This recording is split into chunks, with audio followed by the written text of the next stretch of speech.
People often assume that being a real estate lawyer means you only care about property values and contract clauses. What they forget is that every property tells a story, and sometimes those stories have surprise endings that only a lawyer would see coming. My name is Sarah Chen, and I'm about to tell you how a single document I drafted 5 years ago turned my sister's perfect plan upside down. The Malibu beach house had been in our family for 3 generations. Grandpa bought it in 1960 when the coast was still relatively undeveloped, a modest 3-bedroom overlooking a pristine stretch of beach. Today, it's worth over $8 million. But its real value isn't in the property listings, it's in the memories woven into every weathered board and sun-bleached deck. To Sarah and Jennifer, Mom said, raising her champagne glass at my sister's housewarming party. Though of course, Jennifer will be the one really enjoying it now. The gathered guests, mostly Jennifer's friends from her social circle, murmured appreciatively. The beach house was prime real estate and everyone knew it. Jennifer beamed, elegant in her designer sundress that probably cost more than my monthly mortgage payment. At 35, she'd mastered the art of being the perfect socialite daughter, always available for charity galas, always ready to host the right people, always making the right connections for our family's real estate development business. I, on the other hand, had chosen a different path. At 32, I'd built my own law practice specializing in real estate and property law. Not as glamorous as Jennifer's social butterfly routine, but it had taught me something crucial. The devil is always in the details. Sarah's too busy with her little law practice to appreciate a place like this anyway, Jennifer added, her smile not quite reaching her eyes. All those dusty contracts and boring meetings. When was the last time you'd even took a vacation, sis? I sipped my champagne, thinking about the document locked in my office safe. Oh, I make time for important things. Mom laughed. Important things like working 60-hour weeks. Jennifer will make much better use of the house. She knows how to entertain, how to build the right relationships for the family business. I moved to the deck, ostensibly to admire the view but really to escape the subtle digs at my career choices. The Pacific stretched out before me, waves catching the late afternoon sun. How many summers had we spent here as kids? Jennifer organizing beach parties while I sat on this very deck, reading law books and dreaming of following in Grandpa's footsteps. Don't let them get to you, said a quiet voice behind me. I turned to find David Martinez, my oldest friend and fellow lawyer, holding out a fresh glass of champagne. They're not, I replied, accepting the glass. Just thinking about some old documents. David raised an eyebrow. He'd been my study partner in law school and now had his own practice focusing on corporate law. The kind of documents that make that smirk of Jennifer's premature. I smiled slightly. You remember that summer 5 years ago, when Grandpa was sick? We spent 3 weeks here helping him organize his affairs. Jennifer was too busy with her summer parties to help. I nodded, watching Jennifer hold court by the pool, already planning which of her socialite friends would get invited to which weekend gatherings. Grandpa knew more about property law than most lawyers. He taught me everything I know about the importance of reading the fine print. Sarah, Mom called from inside. Come help Jennifer show everyone the new renovations she's planning. I rejoined the party, listening as Jennifer outlined her vision for modernizing the house. New kitchen, expanded master suite, infinity pool replacing the traditional one our grandfather had built himself. Of course, we'll need to clear out all this old furniture, she was saying, gesturing at the carefully preserved mid-century pieces Grandpa had selected. Make room for something more current. Those pieces are antiques, I said quietly. Grandpa collected them specifically for this house. Jennifer waved her hand dismissively. They're outdated, like everything else here. This place needs a complete overhaul to reach its full potential. And you're just the person to do it, Mom beamed. Unlike some people who never saw the property's real value. I thought about the summers I'd spent here with Grandpa, learning not just about property law, but about the house itself. The hidden details in its construction, the careful way he'd maintained everything, and most importantly, the legal framework he created to protect it. When are you starting the renovations? I asked, keeping my voice neutral. Next week, Jennifer replied. I've already got contractors lined up. This place will be unrecognizable by Christmas. I checked my watch. Interesting timing. Mom frowned. What do you mean? Nothing, I said, gathering my things. I should head back to the office. I have some paperwork to review. On a Saturday, Jennifer laughed. This is exactly why Mom and Dad made the right choice giving me the house. You never learned to enjoy life, Sarah. I hugged Mom goodbye, nodded to Jennifer, and headed for my car. As I drove back to Los Angeles, I thought about the conversation I'd had with Grandpa 5 years ago, just months before he passed away. They think this house is just another asset, he'd said, sitting in his favorite chair overlooking the ocean. Your sister sees dollar signs, your parents see social opportunities. But you little sparrow, you see what I built here. That's when he'd asked me to help him draft some documents, just in case, he'd said.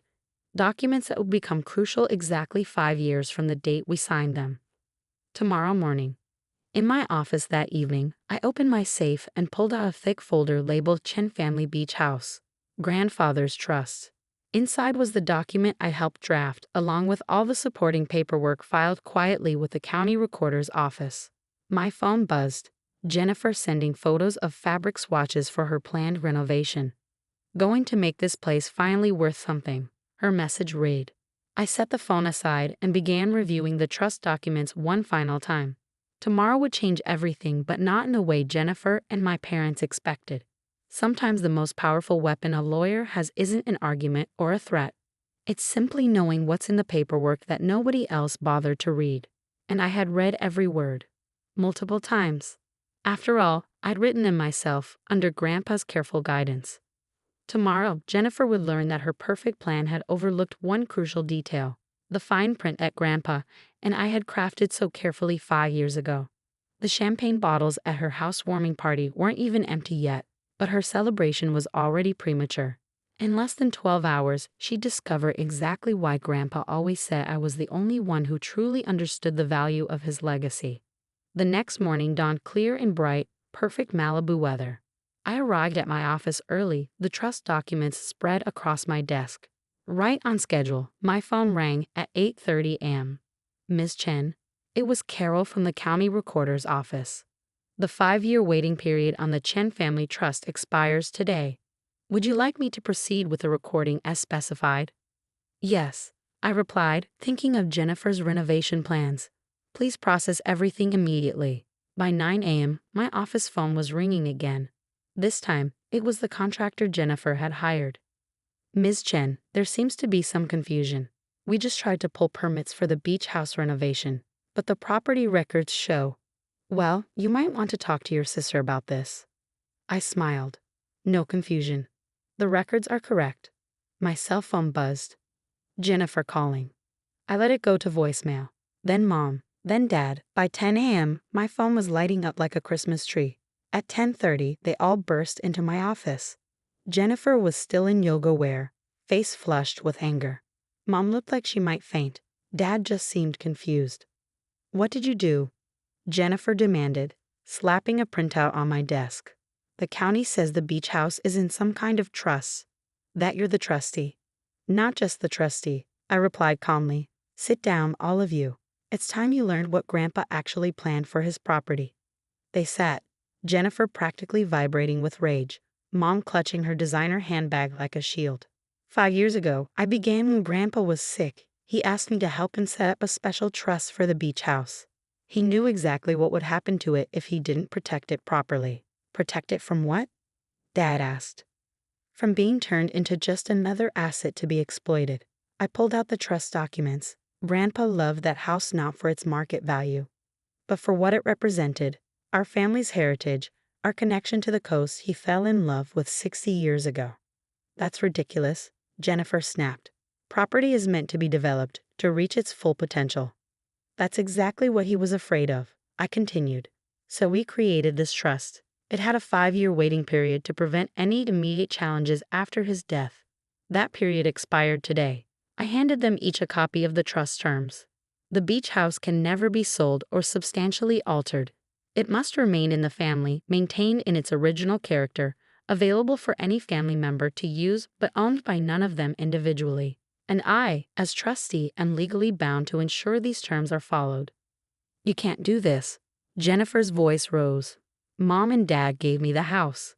They gave you what they thought they had the right to give. But they never owned the house outright. None of us did. Grandpa transferred it to this trust 5 years ago. Everything was properly filed and recorded. You can check with any lawyer you like. Mom found her voice. But Jennifer's plans, the renovations, cannot legally proceed, I finished. The trust specifically prohibits any structural changes or modernization beyond necessary maintenance and repairs. The original furniture must remain. The exterior must maintain its historic character. The pool Grandpa built stays exactly as it is. Jennifer stood up so fast her chair tipped over. I'll fight this. I'll get the best lawyers in California to break that trust. You can try, I said mildly. But Grandpa and I spent weeks making it ironclad. We had it reviewed by 3 different estate attorneys. The waiting period was specifically designed to strengthen its legal standing. And I pulled out one final document. We included a contest clause. Anyone who legally challenges the trust automatically loses all rights to use the property. Forever. The color drained from Jennifer's face as she read the clause. Dad took off his glasses, rubbing his eyes. Why? He asked simply. Why didn't you tell us sooner? Because you never asked. You never asked what Grandpa really wanted for the house. You never asked why I spent 3 weeks here that summer, working with him on paperwork. You were all too busy seeing dollar signs to notice what was really important to him. I stood up and walked to my office window. That house isn't just property to be developed. It's Grandpa's legacy. Every piece of furniture tells a story.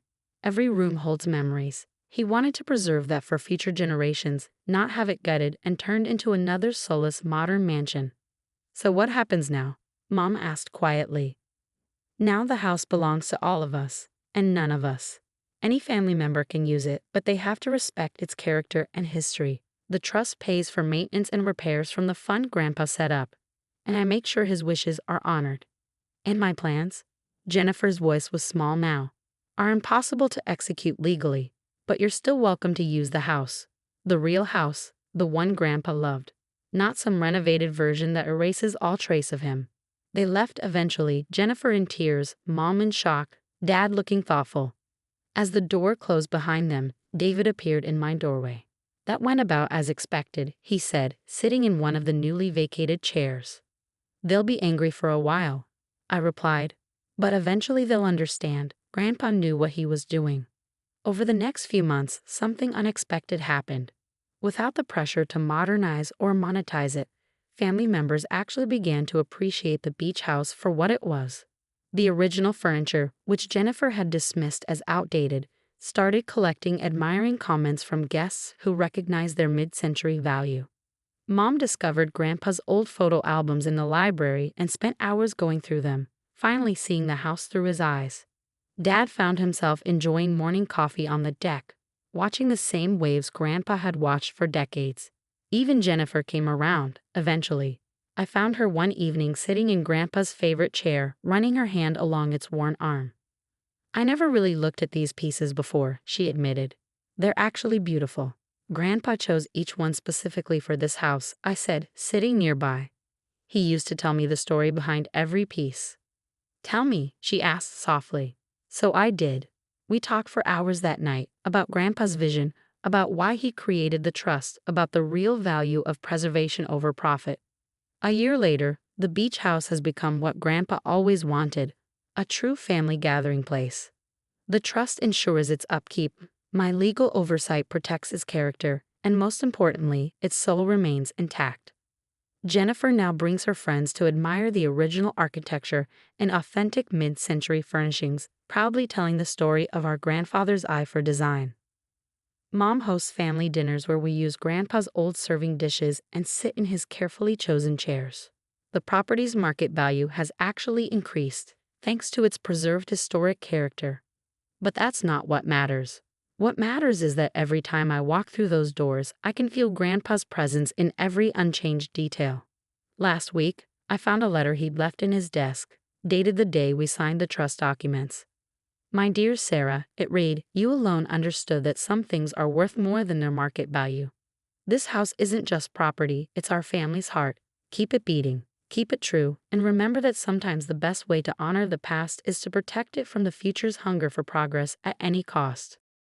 I framed that letter. It hangs in my office, reminding me that being a good lawyer isn't just about knowing the law. It's about using it to protect what really matters. Jennifer still sometimes sighs over her abandoned renovation plans, but last month she confessed something interesting. You know what, sis? I think Grandpa knew exactly what he was doing when he made you trustee. You didn't just protect the house, you protected us from ourselves. She was right. Sometimes the most valuable things in life aren't the ones you can renovate, modernize, or monetize. Sometimes they're the things that stay exactly as they are, preserving memories and stories for generations to come. The beach house stands unchanged, a testament to Grandpa's vision and the power of looking beyond market value to see true worth. Its weathered boards and carefully preserved furnishings tell a story that no modern renovation could improve. And me? I keep my copy of the trust documents in my office as a reminder that sometimes the greatest legal victories aren't won in courtrooms. They're crafted quietly, carefully, by those who take the time to read the fine print and understand what really needs protecting. After all, as Grandpa always said, the best contracts aren't the ones that make the most money. They're the ones that preserve what's truly priceless.